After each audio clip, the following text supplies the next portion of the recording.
Tune in, sit down, it's time for the Brohams Brews to shine. Sip it slow and take a seat. Join the chat, life's bittersweet.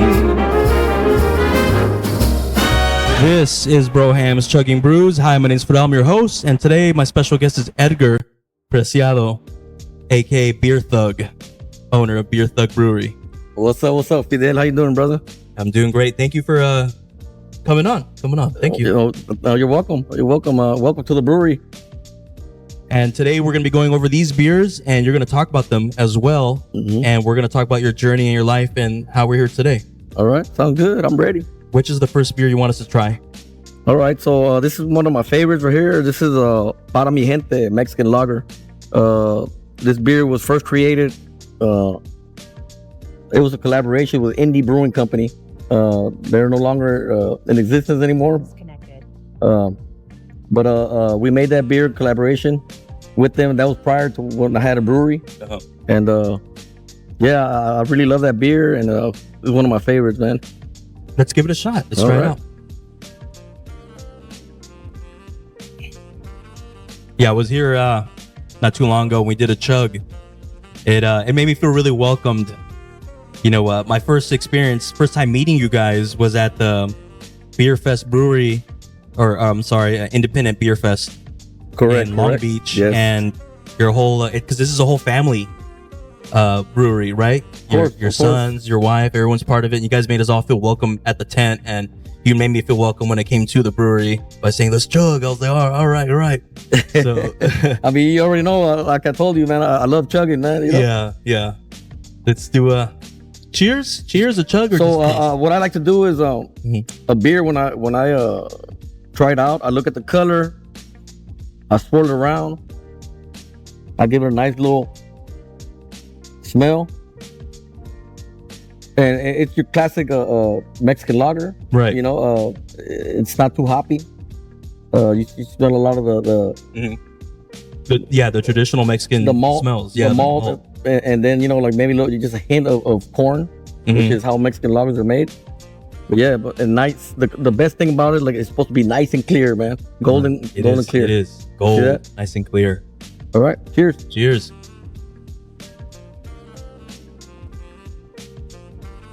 It tastes good. Tastes great. It's a crispy boy, man. You know, these are meant to enjoy. And, yeah. You won't get too real smooth, real light, too hammered, you know.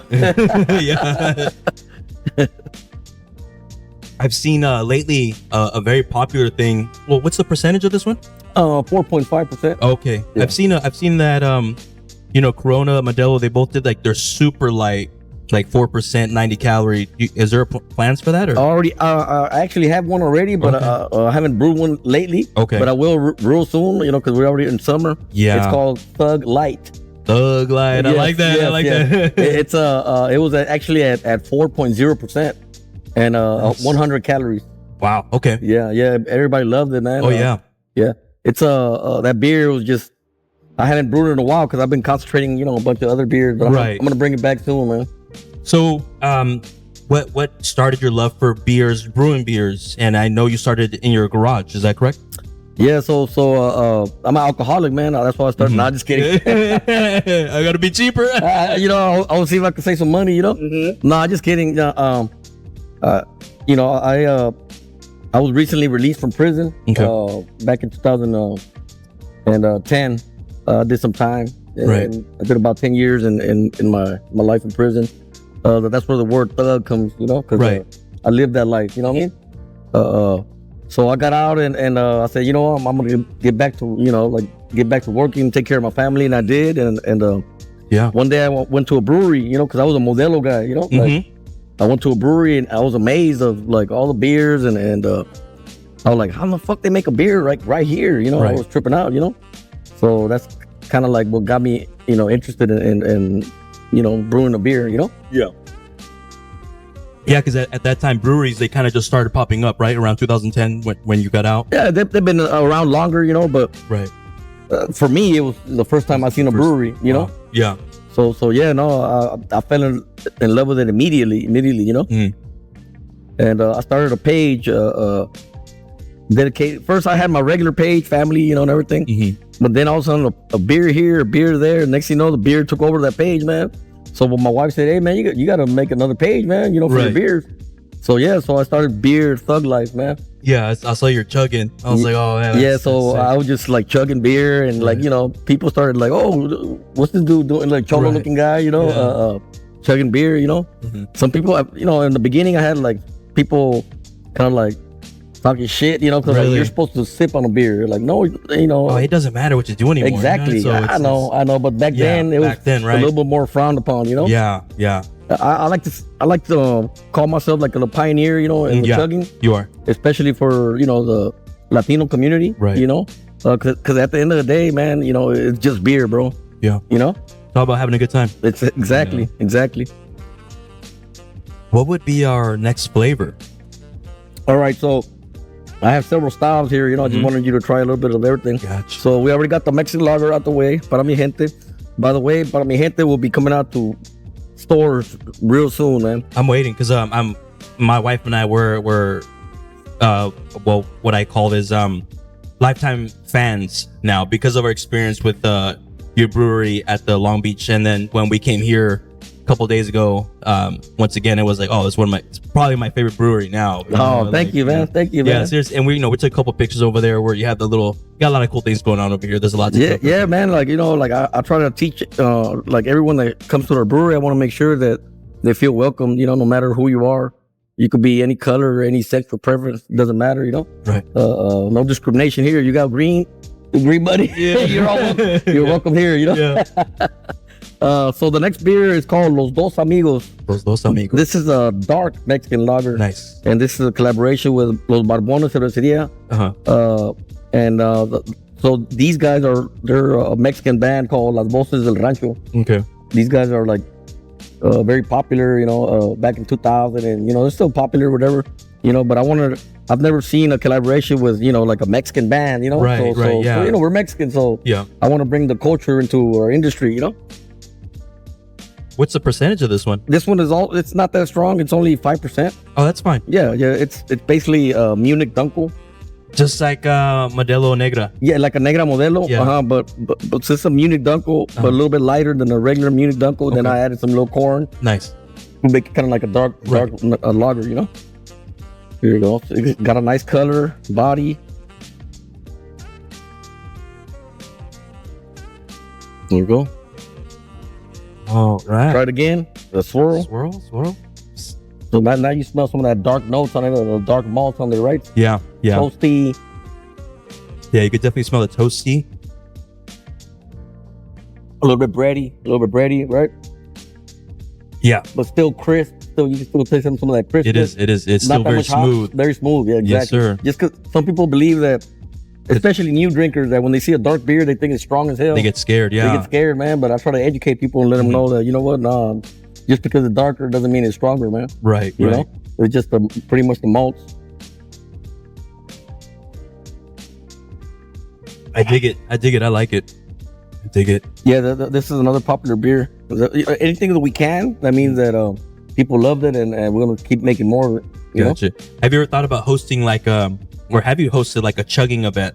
I wish I could do that, man, but I don't think the ABC would like that, Right. Because when I got my license, it took a long time for me to get my license especially because of my background. Okay. I had to get signatures from a lot of people and everything, and I was I guess somebody saw my page and everything, and they were like kind of like, be careful, because they don't want breweries to promote alcoholism, because they believe that you're chugging a beer, that you don't care that you're alcoholic. Right. But which is not the case. You already know, right? Yeah. You could be a responsible chugger, man. Yeah, you can. But I've met people that aren't a lot of people aren't responsible though, but that's not my problem, but you can't control that.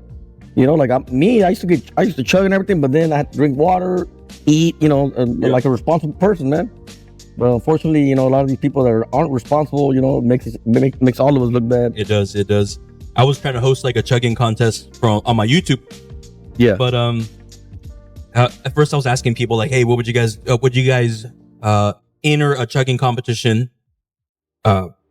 if you had the chance to win $100? So a lot of people, yeah. And when it came time to it, I was like, hey, all right, come on, guys, submit your videos. They're all scared. Like everyone was like, oh no, I don't know. It's like everyone's running for president or something. But I mean, I get it. They all got scared. But now I'm starting to get people sending me chug videos, so I'm just gonna put them in the regular videos and stuff. But oh yeah, we used to get in the live chugs on Instagram, and, right. Me, I'm not gonna say that I'm the fastest chugger, but you're pretty fast. Production wise, I made sure that our chug videos were like very, like we had. You seen some of the videos, right? Like the GTA, where I was doing it just we wanted a whole lot of production behind that our chugging, man. So I guess that's what helped us out, stand out, with the rest of the chuggers, right. Be different, exactly. How do events like the beer fest, how do they impact your business? How helpful? Like a lot. I remember some people were I met a lot of owners and everything from some breweries, and some people think, well, is that gonna, if I go to a event, is that gonna equal sales right away? Like, no, it's not. Mm-hmm. People eventually, they'll try your beer, and eventually they'll head out over there, man. Right. You got to go over there and let people know, especially if you're not distributing your beer. If you don't distribute your beer, how the hell people are gonna know? Yeah. There's thousands of breweries out there now. It's not like before. Where there's very few of them. So it's a must for us to go to events. Especially to showcase our beers and my main goal is to show our culture too as well. Okay. Yeah, because I think your guys was the only tent that had seltzers, and my wife loved them. And so my wife, she's against breweries, but I'm like, hey, well, we tried your tent and it had the seltzers, so now she's like, hell yeah, we'll go over there. So there's something for her, and obviously there's beer for me, of course. Guys, if your lady doesn't like beer, the seltzers here are delicious. So thank you. Well, I'm not gonna lie here and tell you that I love seltzers, because I don't, man. Right. I'm a beer guy. Yours don't taste like seltzers though. Of course not. Because good. Obviously we started making seltzers because there's people that just don't drink beer. Right. So that means I'm losing customers. So I'm like, all right, well, the customer's always right. So I decided to make some seltzers, but I didn't want to make those little, those clear seltzers. Right, with, like the, what do you call them? Yeah, like the White Claws. The White Claws, and yeah. I wanted ours to be like thick and with real fruit and all that, and they've been coming pretty popular, man. Yeah, those are delicious. What's our next one? All right, so I'm gonna leave this for last right here. Okay. The strong. So let's go. The next one should be this, another popular one. Thugberry. The ladies love this one, man. I wanted to try that one. This one is a raspberry cranberry sour ale. That's one of our flagship beers as well. Nice. And like I said, every beer that we make is we use fruit puree. Mm-hmm. We don't use no artificial flavor. Okay. Or coloring. Let's see right here. And since here in the city of Bell, we wanted to make sure that we didn't scare. There's not a lot of craft beer drinkers here, so we wanted to make sure that we didn't scare people off. So I didn't make it as sour as regular. It was as regular sours. Yeah, because I don't want to scare them off. And people. Okay. So this is a raspberry cranberry sour, and go ahead and try it out, man. Okay. Cheers. Do I shake it too? Go ahead, smell it. All that. It smells delicious.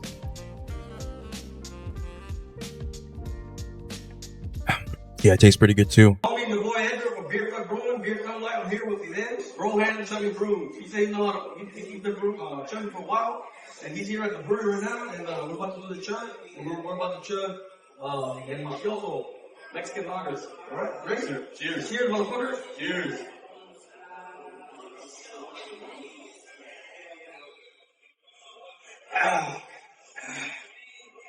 Yeah, you're pretty good, huh? Yeah, so as you notice, this one is not that.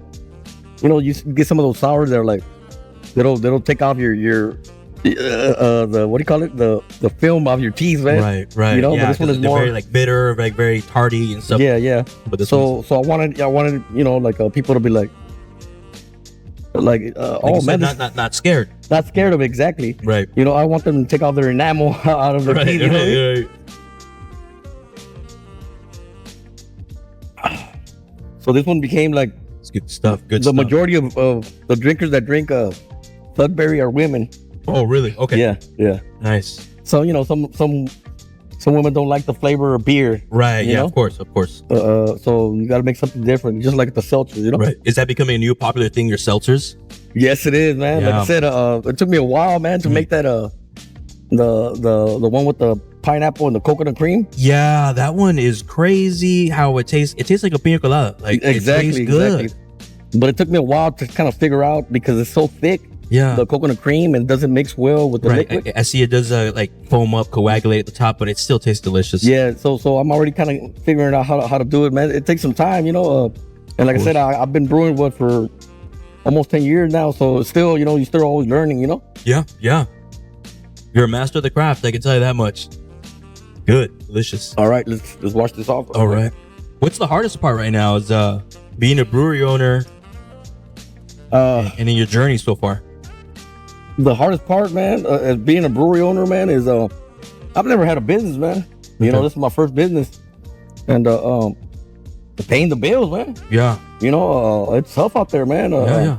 The brewing industry is not the same like before. You know, now you have all these breweries to I'm sorry, but to say it, but to compete with. Right. Yeah. Yeah. You know, I don't think before it was like that, but now there's so many breweries out that you gotta have everybody. You gotta be different than everybody. You know, that's why we have events here. You know, live shows, comedy shows, you name it. You know, how much does it cost to like host an event? Like, or what's the process going through you guys? I mean, I'm assuming there's an application process on your site. Nah, there's actually no application process, man. You know, just hit you up. Yeah, just hit me up, and if we think, like I said, we're not a super big ass brewery where I got all these people to help me out. Right. Most of the time it's just me, my son, or somebody, my wife. We're recorded. I have a lot. We wear a lot of hats, man. Yeah, yeah. So yeah, we just if we think if it makes sense, and it'll bring some customers in here, we'll go ahead and do it, man. Nice. But we're also here for the community too, man. Right. If the community wants to do like some kind of charity event or something like that, we'll definitely be part of it, man. Nice, nice. Yeah, the next one. All right, so the next one is Tres Lúpulos. This one is also a very good beer. It brings back memories. So prior to me opening up the brewery, I had already probably like 15 collaborations on my belt. Nice. And I brought some of those beers back, Oh, okay. Exactly. So this is a West Coast IPA with Tres Lúpulos. Lúpulos means hops in Spanish. So it's 3 different hops on there. Right. It's your classic West Coast, nice and clear, very hoppy, but not too hoppy where it overpowers the maltiness. So it's nicely balanced with the sweetness of the malt, right? Ooh, yeah.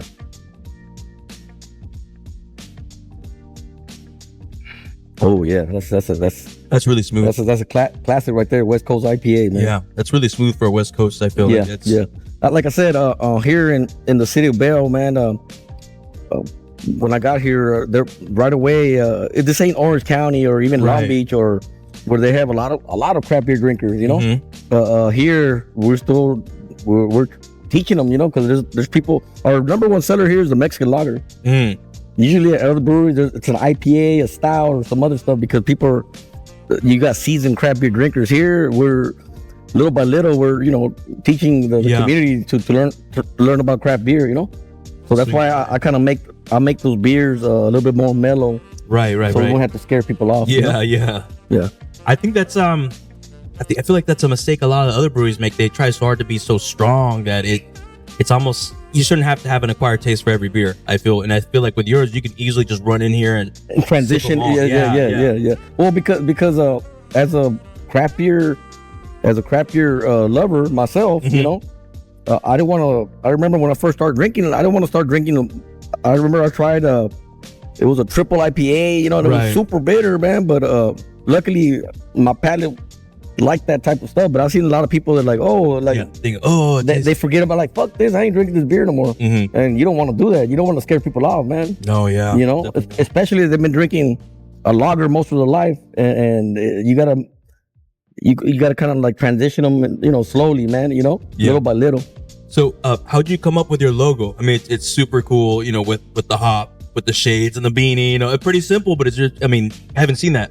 Well, yeah, because most logo hops, they just, you know, some regular hop guy, happy, Right. whatever, you know. But I'm, you know, me, that's how I used to dress, you know, my beanie, my Right, shades, you know, and overlooking downtown, you know, LA, you know. Yeah. So it just made sense. Our logo is the Hop Thug, man, you know. Yeah.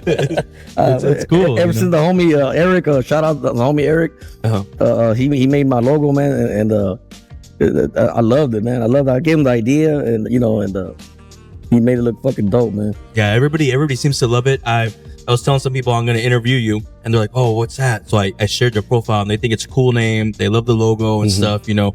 And yeah, it's unique. It's cool. It's awesome. Well, yeah, I mean, we got to be unique, man. Yeah, we have to. There's not a lot. There's 2.5% Latinos in this beer industry, man. Yeah, out of 10,000 breweries, man. So there's not a lot of us, you know. it's pretty wild. I think I heard you talking about that in a different interview with Compton Mania. I watched that one, and that was pretty cool. You know, you went in depth with everything, everything how you do. Well, yeah, I always gotta, you know, we always gotta make sure that people understand. It's very important to me, make people understand that, you know, we're still new in this industry. You know, people of color, we drink, we love to drink.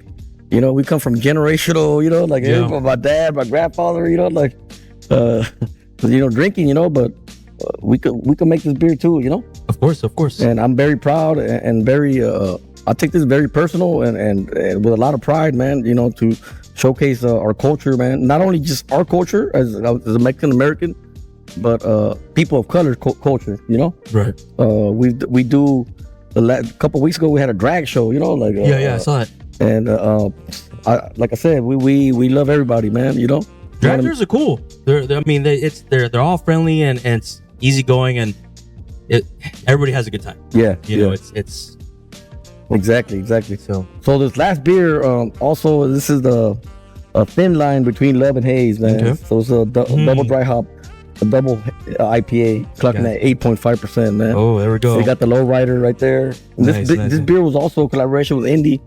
But since Indy's not there no more, you know, that was my beer too. So I started making it again, you know. Right. Nice. Much love to Indy Brewing and all the other breweries, man, that, you know, gave me an opportunity to you know, to get in this industry. And you know, overall, man, this industry has showed lots of love to us, man, which is, it's amazing, man. You know, like to get somebody that you know, from the street and to, you know, especially a person of color, you know, and to give us an opportunity to, like, hey, show you how to brew beer, and, you know, come on down and brew with us. It was amazing. It was amazing, cool. You know, like for that, you know, to happen. So me, when somebody asked me, hey, I want to know how to brew a beer, you know, we'll bring them down for a brew day and see, you know, yeah. But sign this fucking, you know, just in case you get hurt or something like that, you know, with this waiver, you know, because, you know, like I said, we love to have, you know, especially people of color, you know, to get in more into the industry, man. Wow. You know what I mean? Cool. So here you go. Here's the double hazy IPA. Oh, let me put a little water. We gotta cheer up the. That's awesome. You guys give other people opportunities. I'm assuming well, obviously, like you said, you remember where you came from, so then, you know, you want to help other people out as much as we can, man. You know. So this is the double hazy. Yes. Nice clean egg white head. See, that's why I love the hazy IPAs, man. They're different than the West Coast. You know, obviously they're more sweeter. Yeah. The hop is not as pronounced. What is it called? It's pronounced. It's not so out there in your face. Exactly. Right. Exactly. Cheers. That's good. Very smooth, man. Very smooth, right? Yeah. But you still get that lingering, you know, that bitterness in the back end, man. You can still tell. You can still taste the hoppiness. But yeah, it's pretty smooth, pretty good. It's because we kind of it's an East Coast style beer. You know, the East Coast they started the hazies, you know, the New England style IPAs. Yeah. But we West Coast this. You know, we put a little bit of our little. Put a little bit more bitterness than your regular New England style, right? And kind of put our own twist to it, man. Nice. Yeah. What would you recommend anybody that wants to try brewing their own beer, start out, or even hop into the brewing industry? Yeah, I mean, you don't have to be a brewer, man, because that shit's a lot of fucking work, man. Yeah. It's a lot of labor, man. It's very labor intensive, man. But I love it. I mean, you could come in and learn how to be a manager in the tap room, make video. I mean, there's so many things in the industry, man, that as long as you love beer, There's a place for you. There's a place for you, man, at a brewery. You could be an accountant, and you definitely need accountants, man, for a business. Social media manager, I mean, there's so many types, especially for the big breweries. That's what I'm saying, because I wear a gang of hats, like I'll be the security, I'll be the the brewer, everything, man. Like seriously, man. When you have a business, sometimes you just can't afford to. Oh yeah. To pay everybody, especially with all this rent and everything, man. But yeah, like I do doing my taxes, a taproom manager, everything, man. And there's a lot of positions. Those big breweries, they got everybody. Right. And one day, hopefully, we'll get to that point where I don't have to work so much. Yeah, you're probably not too far. I mean, you got a really good thing going on over here. Yeah, man. Thank you, man. We're trying our best, man. But like I said, we'll see. We're trying to see where this takes us, man. My dream is, to not only have one brewery but several, all around. It should. I mean, the word needs to get out, but it should easily be able to happen, I believe. Because like you said, this is a one of a kind type of brewery in my eyes, and there's a lot of very similar, maybe not copycats, but a lot of them are very similar. But your flavors are very easy to get into, and it's good. I can obviously make it more. If we were in Orange County, we'll have this shit super bitter, all more the way it's supposed to be. But like I said, right here with the customer base that we have, we got to make sure that we don't scare them off, because we're trying to bring craft beer into the hood, into the ghettos and all that. Everybody loves beer. I just did a podcast, and my guest, he wanted to do old beers, like beers we grew up on, like Old E, Steel Reserve, malt liquor. Yeah, some old malt liquor, and a lot of it not that bad, but it's kind of like, if you could drink that stuff, you can drink IPAs and stuff like that. You know what I mean? I feel like, I don't, like, to me, like those old beers, man, they made them to mass produce to people of color, man. That's the only people that buy them. Like, they were so super cheap. Yeah, because it was cheap beer, man. Right. Like the Old English and Colt 45 and Schlitz and all that. They marketed to a lot of the black community. Yeah. And they didn't sell a lot of that beer in the white community. No. You know what I mean? Yeah. And they marketed to people of color, especially obviously the African American community. And I don't think I would like to do those types of beers, but to each his own. No. Yeah.